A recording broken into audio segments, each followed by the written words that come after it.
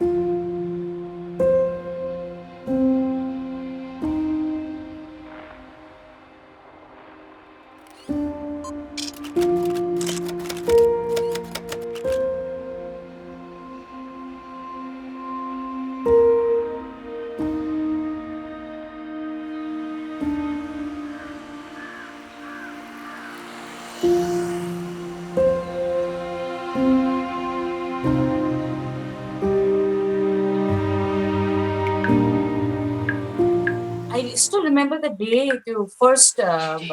Kathmanduमा, especially Valleyमा first COVID देखिएको the नेपालमै first COVID देखिएको एकजना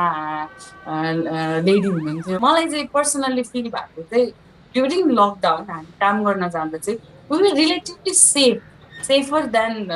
अरू बेला के because no one were on the streets except for going on hospitals अनि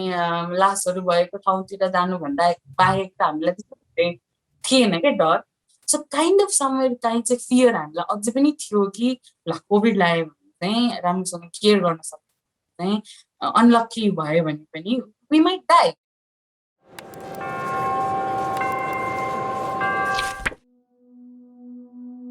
लास्ट इयर लकडाउनको मिड अप्रिल भनौँ म चाहिँ दिनभरि यो दरबार स्क्वायर्सहरू चाहिँ देवर काइन्ड एम्प्टी सबैतिर सो त्यो एउटा अपर्च्युनिटी ग्राब गरिहालेर चाहिँ सबै दरबार स्क्वायर्सहरू चाहिँ खिच्दै थिएँ अनि ठ्याक्क जडीबुटीमा चाहिँ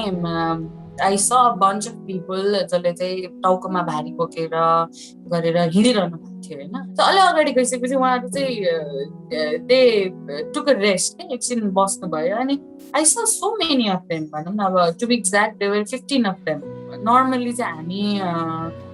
नदेखिने अब सब्जेक्टले नदेखिने गरी खिच्दाखेरि चाहिँ हामी कन्सेन्ट लिँदैनौँ होइन तर यदि सब्जेक्टले देखिरहनु भएको छ भने चाहिँ we try to take consent मैले चाहिँ गएर म तपाईँहरूको फोटो खिचौँ भनेर सोधेँ कि अनि देवर लाइक अलिक अनअवेयर अबाउट अब के खिच्ने भन्ने टाइपको कि अनि मैले उहाँहरूलाई सोधेँ कि कहाँबाट आउनुभयो कहाँ जाँदै हुनुहुन्छ यति धेरै भारी बोकेर आउनु भएको छ धेरैजना हुनुहुँदो रहेछ होइन अनि दे बिगिन टु एक्सप्लेन कि उहाँहरू चाहिँ सोलुखुम्बुदेखि चाहिँ हिँडेर चाहिँ त्यहाँ कोलीपुर पुग्नु भएको रहेछ and they were going for Kailali अनि all by foot because कहीँ पनि उहाँहरूको लागि चाहिँ गाडी चाहिँ अभाइलेबल भएन भने इट वाज लकडाउन अनि सोलुखुम्बु भनेको त एभरेस्ट साइड भयो नि त it's a huge difference of उयो भनौँ न you lot of miles there अनि I really wanted to know their story more कहाँ जानला त भनेर सोद्धाखेरि चाहिँ पशुपतिमा बास बस्न मिल्छ भनेको थियो क्या अरे म चाहिँ हामी चाहिँ त्यहीँ जान लागेको अनि सडनली चाहिँ राम मन्दिरमा चाहिँ त्यहाँ आश्रम पनि छ कि अनि मेरो मनमा चाहिँ के आयो भने okay the list thing I can do for them is आश्रममा गएर म उहाँहरूको लागि एटलिस्ट बस्नलाई व्यवस्था मिलाइदिन्छु भन्ने मात्रै थियो क्या त्यसपछि म उहाँहरूसँग कुरा गर्दै पनि गएँ कि अनि राम मन्दिर पुगे के अरे पशुपति पुगिसकेपछि चाहिँ दे स्ट्रेट वेन्ट फर त्यो घाटतिर क्या अनि किन घाटतिर जान लाग्नु भएको आश्रम त यता छ भने खै थाहा छैन कहाँ बस्ने हो भनेर अनि आई फेल्ट सो ब्याड होइन अनि गएँ आश्रममा गएँ अनि नक गर्न मन लागेको थियो but at the same time के भयो भने दे आर स्ट्रेन्जर्स उहाँहरूलाई कोभिड पनि हुनसक्छ अब आश्रम त क्लोज छ नि त अब त्यहाँ त भित्र बसिरहनु भएको मान्छेहरू सेफ बसिरहनु भएको छ एथिकल्ली कतिको राइट हुन्छ त मैले उहाँहरूलाई ढकढक्याएर उहाँहरूलाई बास बस्नु देऊ भन्नलाई के भन्यो भने ए लक रहेछ आज चाहिँ हामी यहीँ बाहिर बस्नुपर्छ जस्तो छ भनेर भने अनि उहाँहरूले पनि थकित हुनुहुन्थ्यो उहाँले नि केही अब्जेक्सन देखाउनु भएन इट वाज 9:30 रातिको अनि एडिटरलाई फोन गरेँ अनि त्यसपछि सर मैले यस्तो यस्तो मान्छेहरू भेटेँ होइन यस्तो यस्तो छ do you think I should write about them भनेर सोधेँ क्या अनि he said definitely you should right talk to them if they are comfortable ask them if they wants to get their story publish I stayed with them for 11 PM के बेलुका अनि त्यो moment चाहिँ मैले के सम्झिरहेको भने म पो गएर अब ओछ्यानमा गएर सुत्छु त होइन उहाँहरू चाहिँ त्यही भुइँमा सुतिरहनु पर्ने छ नि त म I didn't wanted to go home they were एकदम इगर टु गो बिहानै कि because they didn't know the situation in Kathmandu you are not allowed to walk हिँड्यो कि त्यो जोनमा त्यो उसमा राखिदिएर कति बेर उभ्याइदिएर फर्काइदिरहेको थियो नि त अनि मैले उहाँहरूलाई एक्सप्लेन गरेँ कि तपाईँहरू भोलि बिहान हिँड्नुभयो भने चाहिँ तपाईँलाई यहाँनिरको पुलिसको व्यक्तिले रोकिदिन्छ होइन। अब त्यो चाहिँ त्यो कोसिस नगर्नु, बरु म कहाँबाट कसरी हुन्छ म मिल्यो भनेदेखि गाडी मिलाउने कोसिस पनि गर्छु मेरो कन्ट्याक्ट्सहरूबाट होइन। बिहानै 5 बजे नै म उठेर आएँ। बिहान फेरि 2 जना चाहिँ गाडी मिल्छ होला भनेर उहाँहरू चाहिँ हेर्न जानुभएको थियो क्या। अनि रोकिदिएछ पुलिसले, अनि उहाँहरू पनि ठ्याक्क फर्किनु भयो क्या। अनि मैले हजुरहरूलाई भनेकै थिएँ होइन, काठमाडौँमा चाहिँ अन्त जस्तो छैन, त्यसैले तपाईँहरू चाहिँ हिँड्नै अब तपाईँहरू नबस्ने हो भने चाहिँ तपाईँहरू राति हिँड्नुपर्छ भनेर मैले उहाँहरूलाई सुझाएँ। अनि त्यही टाइममा चाहिँ मेरो एकजना साथीको ग्रुपले चाहिँ तिमी हिँडिरहेछौ, सो हामीले भन्दा तिमीले निडी पिपलहरू फाइन्ड आउट गर्नलाई इजी हुन्छ, will give you some amount of money, त्यो चाहिँ तिमी बाँडिदेऊ न चाहिने मान्छेहरूलाई भनेर भन्नुभएको थियो। I had around 15,000 rupees, sorry 25,000 rupees cash मसँग होइन। अनि सबैजनालाई मैले 2,000 रुपियाँ दिएँ कि राति उहाँहरूलाई चाहिँ बाटोमा हिँड्नलाई चाहिँ उहाँहरू आउनुभन्दा एकछिन अगाडि नै त्यो पुलिसको बिटसम्म पुगेर हेर्नु न उहाँहरू त यसरी आउनु भएको छ, बिचरा गाह्रो छ, उहाँहरूलाई जान दिनु न है भनेर अगाडि नै के त्यो ठ्याक्क बिट अगाडि म अगाडि पुगेर अनि त्यो पुलिसहरूसँग कुरा गर्दै त्यो बाटो खोलिदिइरहेको थिएँ कि। अनि they didn't know the way, so सबै बाटो लिड गर्दै मैले नै लगेँ राति 10 बजे 10:30 बजेतिर होइन। त्यहाँ पुगेर पनि कलङ्की पुगेर पनि त्यसै गरी कुरा गरेँ। अनि फर्चुनेटली चाहिँ त्यहाँको पुलिसले चाहिँ ठ्याक्क उहाँहरू पास हुने बित्तिकै चाहिँ के भन्नु भने ए ल पक्नु नि त राति हिँड्ने गाडीहरू आइरहेको हुन्छ त्यसमै हालेर पठाइदिउँ न त भन्नुभयो क्या। आई वाज सो रिलिभ्ड होइन। उहाँहरू त्यो क्रस गरेर अगाडि पुगिसक्नु भएको थियो, म स्कुटर लिएर दौडेर आउनु पुलिसलाई पुऱ्याइदिन्छु रे हुन्छ नि त्यो खालको त्यो फिलिङ कि। आई वाज क्राइङ कि त्यति बेला पनि। अनि भनेर अनि उहाँहरू पनि छिटो छिटो आउनुभयो होइन। अनि ठ्याक्क एउटा गाडी भनौँ एउटा ठुलो मालबाग ट्रक थियो, अनि त्यहाँ पुगेर उहाँहरूलाई पनि सम्झाएर जहाँसम्म छोडिदिनु सक्नुहुन्छ तपाईँले त्यहीँसम्म छोडिदिनु भनेर कुरा गरेर सबै मिलाएर म त घुवा रोएँ होइन। उहाँहरू गइसकेपछि अनि म खुसी भयो नि, एउटा खुसीको आँसु भनौँ न। अनि बिहान 5 बजे फोन आयो क्या। अनि आँखा मिच्दै उठेँ, कहाँ पुग्नु भयो भनेर मैले सोधेर बहिनी यो के अरे लमहीसम्म मात्रै छोडिदिनु भयो उहाँले, अनि त्यहाँबाट चाहिँ पुलिसले रोक्यो अनि हामीले पनि केही भनेनौँ भनेर भन्यो। अनि त्यो सबै जर्नी चाहिँ बाँकी जर्नीहरूमा चाहिँ मैले मेयरलाई उहाँहरूको कैलालीको मेयरलाई फोन गर्ने एकदम कोसिस गरेँ। मेयरलाई फोन गर्दाखेरि चाहिँ तपाईँहरूको मान्छे यहाँ चाहिँ यसरी अड्केर आउनु भएको छ यस्तो यस्तो छ भन्दा मलाई मेयरले के भन्नुभयो भने किन आउन दिनु भएको त, उहाँहरूलाई त्यही राख्नु पर्दैन, अहिले हिँड्न पाउँदैन भन्ने कुरा थाहा छैन भनेर भन्नु। अनि अब लाइक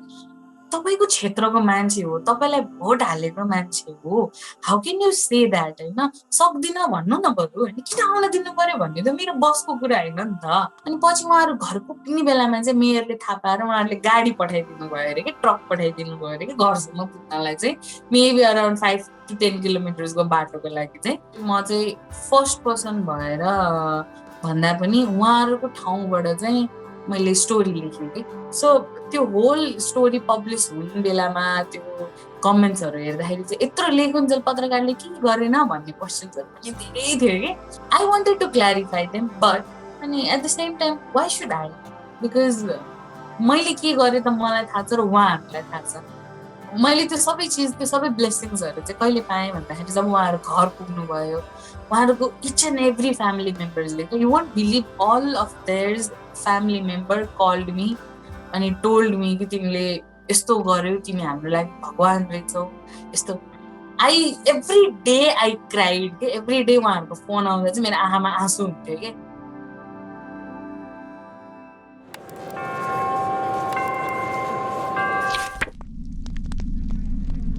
रिसेन्ट को कोभिडको यो लकडाउनको टाइममा चाहिँ यही अस्ति भनौँ न पशुपति आर्यघाटमा टन्नै लास्ट पाइलमाथि पाइल राखेर जलाइरहेको त्यो सिचुएसन चाहिँ मलाई एकदम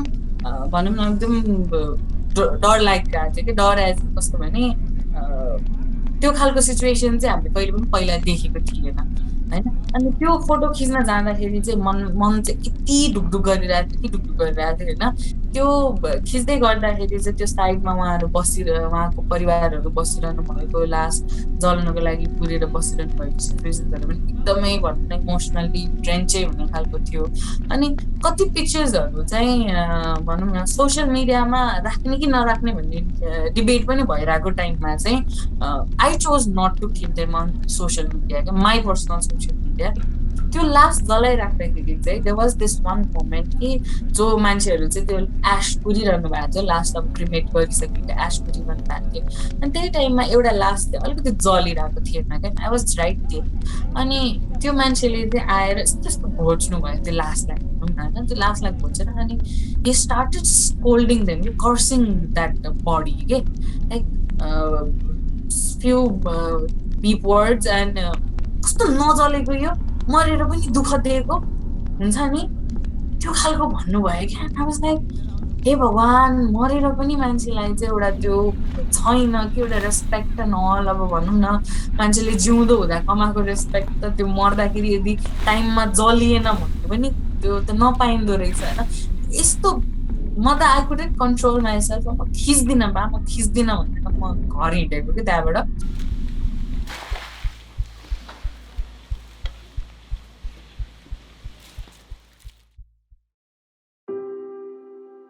म फोटो जर्नलिस्ट हुन पाउँदाखेरि चाहिँ I feel so lucky, I feel so blessed because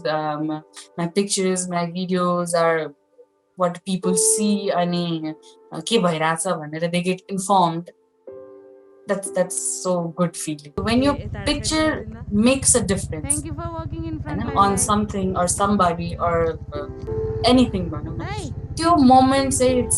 एकदम डिस्क्राइबै गर्न नसक्ने। To be honest we are not getting paid enough होइन, but not only photo journalist भनौँ न, होल मिडिया फिल्ड नै इट्स नट सर्भाइभ नै गर्न नसक्ने पैसा होइन कि। हामी चाहिँ अब बिहानदेखि बेलुकासम्म हिँड्यो अनि फोनमा कुरा गऱ्यो अनि त्यस पछाडि डाटा खर्च भयो त्यो, अनि बिचमा खाजा खायो, त्यो सबको लागि मात्रै ट्याक्क पुग्ने खालको अमाउन्ट मात्रै वी गेट इट क्या। But still I don't know हामीलाई कहाँबाट त्यो मोटिभेसन आउँछ होइन, त्यो नट ओन्ली मी के every one that are working photo journalist, video journalist होइन, रिपोर्टर्सहरू होइन,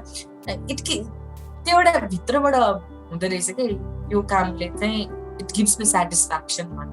my parents they really don't like me this job because म दसैँको बेलामा टिकाको दिन पनि बिहान घरमा हुँदिनँ, भाइ टिकाको दिन पनि हुँदिनँ भनौँ न, अल दिस फेस्टिभल्स। अब there is no obligations for me, मलाई चाहिँ कुनै पनि ल त गएर आज त टिका लगाएको खिच्नै पर्छ है भनेर मलाई कसैले पनि भनेको हुँदैन क्या। But I don't know why I want to do it क्या। टिका त घरमा लगाइहालिन्छ नि, they are my parents after all भन्ने खालको फिलिङ आउँछ कि।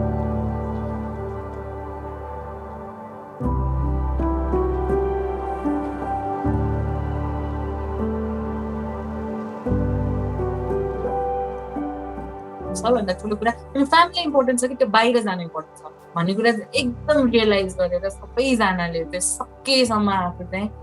आफू पनि कन्ट्याक्टमा हुने र आफूबाट अरूलाई पनि अननोइङली भए पनि नोइङली कन्ट्याक्ट चाहिँ नगराउनलाई चाहिँ I strongly request every one. धेरै फोटो जर्नलिस्टहरूलाई गाली नगर्नु होला because we are doing our work, we reflect the situation out there. हो तपाईँहरूलाई नराम्रो लाग्ला, तर एट द सेम टाइम त्यसले तपाईँहरूलाई वार्न गरिरहेको हुन्छ कि यस्तो छ है बाहिर situation, let us not be the one who is taking your picture in the death bed.